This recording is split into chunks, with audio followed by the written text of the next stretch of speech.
আজি কেইটামান গুৰুত্বপূৰ্ণ বস্তু বনালোঁ। জানেইতো আপোনালোকে গাড়ী খোলা দিলে, লকডাউন খোলা দিলে কি লাগিব ওলাই গ'লে, গতিকে চাই লওঁ আহক কেনেদৰে মই কৰিলোঁ। কেইটামান মাছ চিলালোঁ,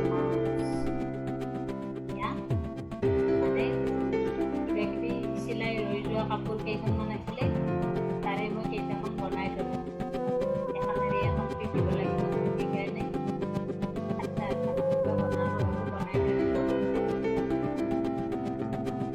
চাওঁ কেনেদৰে বনাওঁ। ভিডিঅ'টো শেষলৈ চাই থাকিব, তেতিয়াহে শিকিব পাৰিব কেনেকৈ বনাওঁ, কেনেকৈ কি কৰিলোঁ। জানেই কিছুমান মানে শিকাই লোৱা সেইবিলাকো শিকিব পাৰিব। এতিয়া এখন কাপোৰ মই এনেদৰে ভাজ কৰি ল'লোঁ। ইয়াক আৰু এটা ভাজ দি ল'লোঁ।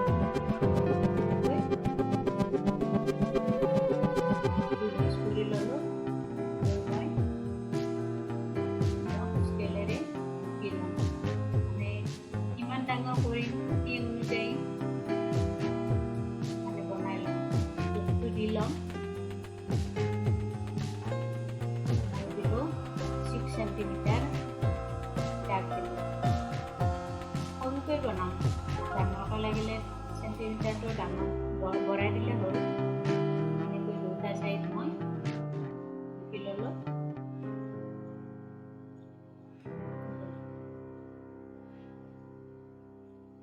মাজতো এনেকৈ ঠিক একে সমান কৰি মই 6 চেণ্টিমিটাৰৰ এটা দাগ দি লৈছোঁ।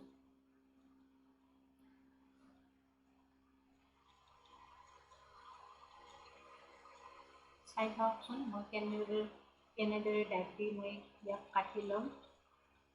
আৰু এয়া কোণাটো এনেকৈ অকণমান কাটি দিম। ডাঙৰ চাইজ লাগিলে অলপমান চেণ্টিমিটাৰটো বঢ়াই দিলে হ'ল। এনেকৈ মই দাগ দি গ'লোঁ।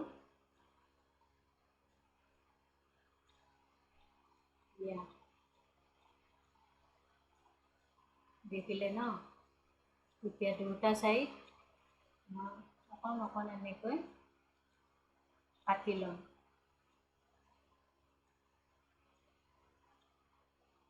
কাটি ল'ম মানে জুখি লৈ এনেকৈ কাটি দিম।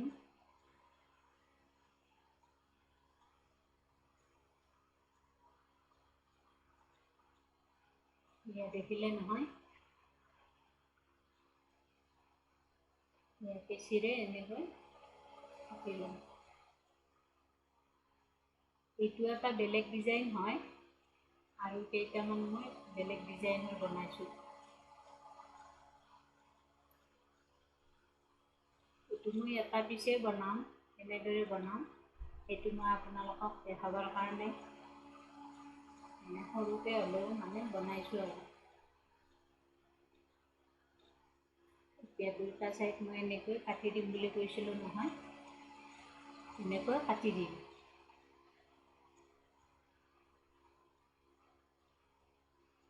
যদি আপোনালোকে বিতংভাৱে জানিব বিচাৰে ভালদৰে মোক কমেণ্টত জনাব। মই আপোনালোকক বেলেগ এদিন ভালদৰে শিকাই দিম, দেখাই দিম মানে কেনেকৈ কাটিলোঁ, কিমান চেণ্টিমিটাৰ লাগিব, কিমান ডাঙৰ বনাব, এনেকৈ কাটি দিলোঁ।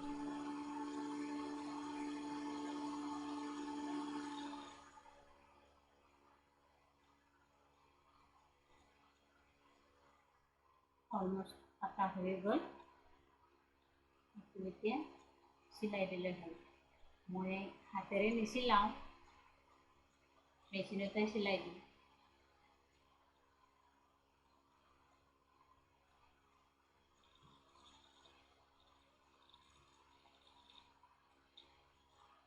থৈ দিলোঁ আৰু এটা পিচ মই আপোনালোকক কাটি দেখাই আছোঁ।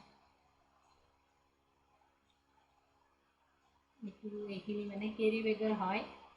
কেৰি বেগৰ পৰা মই বনাইছিলোঁ মানে বনাম, কাটি ৰেডি কৰি ৰাখিছোঁ। এয়া এনেকৈ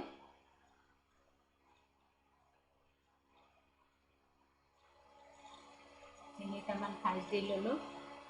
লৈ হাতেৰে চিলালে ধুনীয়াকৈ দেখিব পাৰিলে হয়। মই মেচিনতে চিলাম, মোৰ মানে সিমান ধৈৰ্য নাই হাতেৰে চিলোৱা। আৰু এডাল ফিতা কাটি ল'ম এনেকৈ। ফিতাডালো মানে কিমান দীঘল লাগিব সেই অনুযায়ী জুখি ল'লে হ'ল। ইয়াত দুজাপ আছেতো, কেৰি বেগত যে এক্সট্ৰা কৰি আৰু বেলেগকৈ ওলোৱা নাই, সেইকাৰণে মই এইখিনি যোৰা লাগি আছে এনেকৈ এৰাই ল'ম। দেখিছেনে কামোৰ খাই আছে।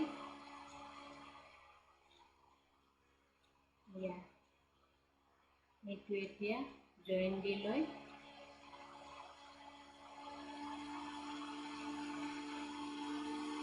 চাই থাকক কেনেকৈ বনালোঁ।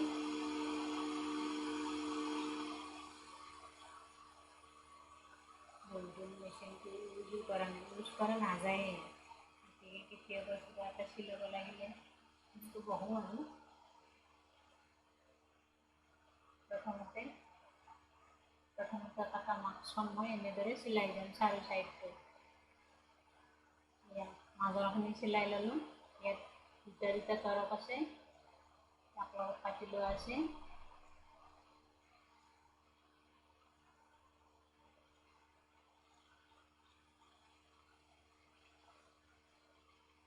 ডাবল চিলাই দি দিছোঁ, কাৰণ চিলাইটো যাতে সহজে ভাঙি নাযায়।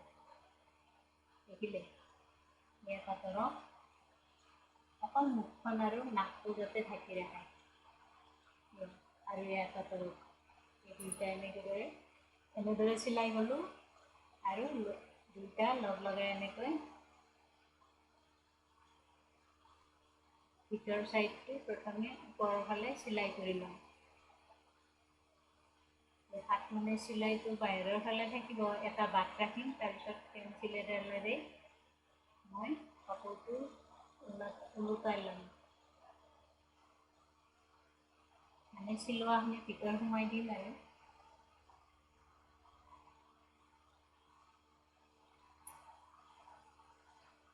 এনেকৈ চাৰি চাইড চিলাই কৰি ল'ব।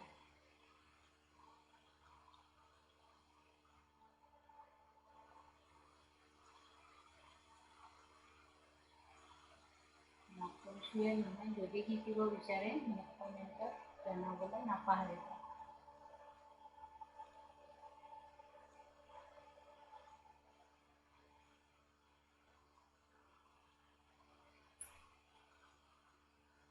অলপ ধৈৰ্য লাগিব চাবৰ কাৰণে, শিকিবৰ কাৰণে। ইয়াত হৈ গ'ল। এতিয়া মই এইটো পেঞ্চিল এডালেৰে এনেকৈ সৰুকৈ বনাইছোঁতো, সেইকাৰণে অলপ অসুবিধা হয়। ৰ'ব, পেঞ্চিল এডাল আনিলোঁ।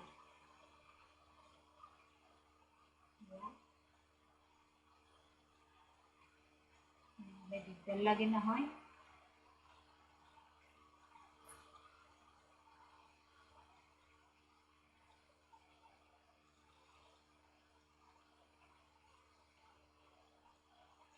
পেঞ্চিলডাল ভৰাই এনেকৈ সমানকৈ চিলাইকেইটা লগাই দিব আৰু যাতে কাপোৰখন ধুনীয়াকৈ ভাঁজ খায়। দেখিলেনে? এতিয়া ভাঁজ খাই গ'ল। আৰু যে এটা বাট ৰাখিম বুলি কৈছিলোঁ, সেইখিনি এতিয়া ভিতৰত সোমাই দি মই মুখখন মাৰি দিম।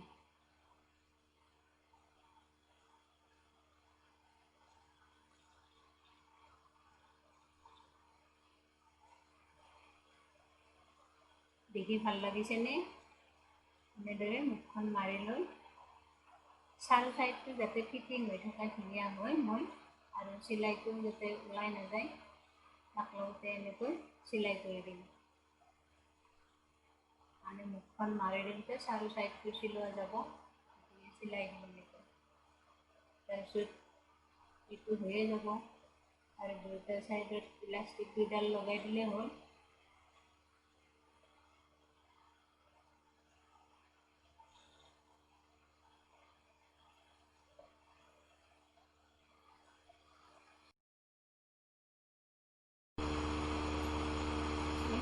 মাৰি দিলেও নহয়, আপোনালোকে চাৰু চাইডটো চিলাই ল'ম যাতে ফিটিং হৈ থাকে। চাই থাকিবচোন কেনেকুৱা হয়।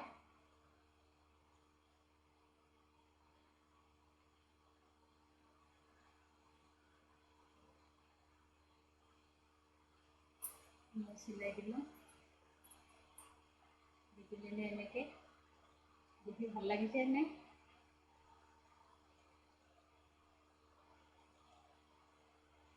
অকল মুখখন আৰু নাকটো যাতে ঢাকি ৰাখোঁ।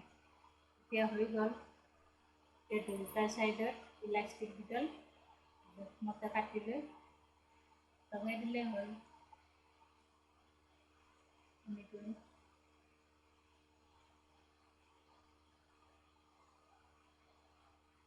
অতি সহজ বনাবলৈ, দেখাত কাম যেন লাগিলেও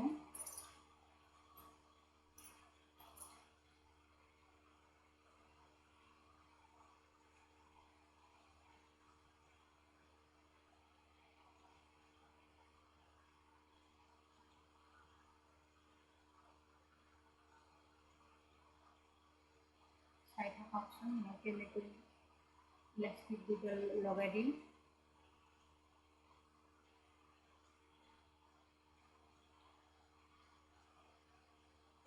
কাৰবাৰ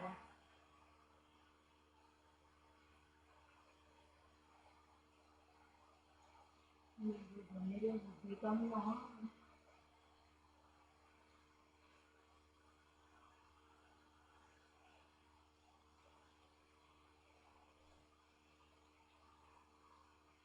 ধৰিব লাগিব দিয়কচোন, প্ৰথমত আৰু এনেকৈ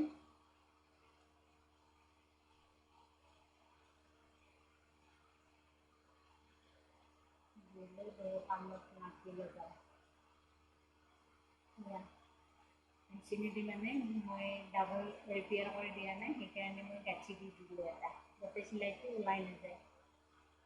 এতিয়া এইখন এইটো চাইডতো লগাই দিলে হ'ল, থৈ দিলোঁ। আৰু এইখন মই কেনেদৰে চিলাম ভাঁজ দি, মানে মেচিনতে ভাঁজ দি ল'ম, যাতে হাতেদি কেনেকৈ ভাঁজ কৰিব লাগে সেইখিনি দেখাই দিছিলোঁ। এতিয়া এটা এটা কৰি মই ভাঁজ দি গ'লোঁ এনেকৈ, দেখিলে ন? তিনি চাৰিটামান মানে যেইটা দিব, যেনেকৈ দিব ইচ্ছা কৰে। কাপোৰখন কিমান বহল আছে জানিব এইটো। এটা মোৰ হৈ গ'ল আৰু এইটো মোৰ এনেদৰে সমান সমান জোখত মানে জাপটো দি দিলোঁ।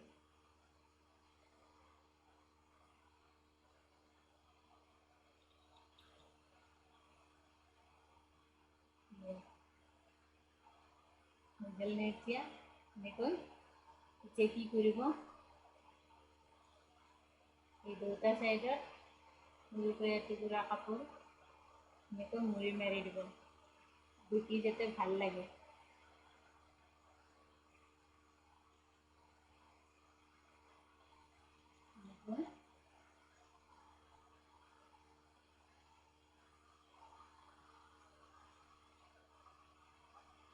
দুজনা চিলাই কৰি আৰু এনেকৈ এতিয়া দেখি ভাল লাগিল নে?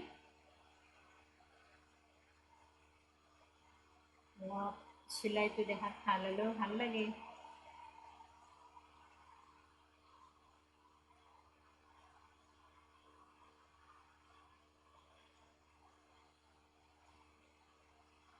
এনেকৈ জাপটো দি লৈ প্ৰথমতে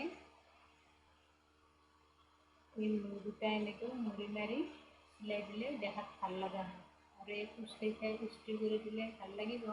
এতিয়া এইখিনি কাটি দিলোঁ, দি এতিয়া কিমান কাণৰ পৰা কিমান দীঘল লাগিব সেই অনুযায়ী মাস্কখন এটা আন্দাজত জোখ লৈ একেবাৰে কাটি লৈছিলোঁ, লৈ এনেকৈ মই এতিয়া লগাই যাম।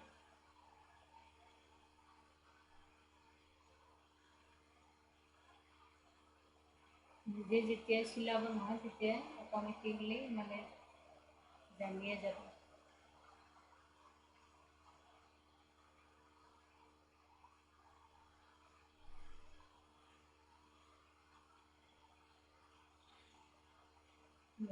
ভাল লাগিলনে দেখি? এইখন ধুনীয়াকৈ মানে বহল ধুনীয়া ফিটাডাল এনেকৈ যোৰা লগাই ল'লোঁ। দেখিলে? এনেকৈ বস্তু দি যোৰখন কাণত মানে কিমান জোখ লাগিব সেইটো জানিব লাগিব, কিন্তু নহ'লে এফাল দীঘল হৈ থাকিব, এফাল চুটি হৈ থাকিব, ওলমি থাকিব দেখোন।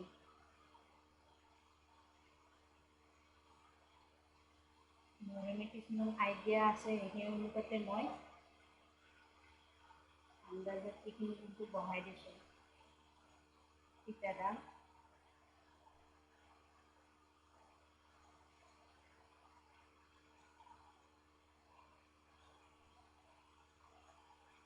দেখি ভাল লাগিলনে?